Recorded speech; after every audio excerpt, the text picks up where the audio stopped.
घरी आलो, प्रचंड प्रमाणात भूक लागली होती. मम्मी म्हणली की मी सगळी तुम्हाला कट करून भाज्या देते, तुम्ही इतर सगळी तयारी करा. मग काय आम्ही खुशच हो. मग काय मी पिझ्झा बेस घेतला आणि मग सगळं सॉसेस टाकलेत आणि मस्तपैकी चमच्यानं ते रांगोळीसारखं एकसारखं करून घेतलं.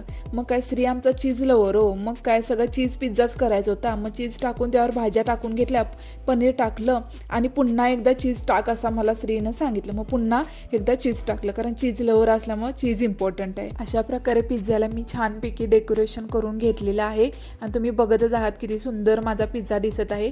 आता तो OTG मध्ये आहे. ब्रेड अगोदरच केला होता आणि असा बेक करून पिझ्झा रेडी झालेला आहे.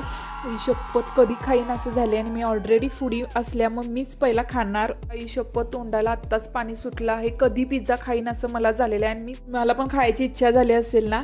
चला तर मग कसा बी झालाय माझा पिझ्झा. मस्त झालाय ना, एक नंबर.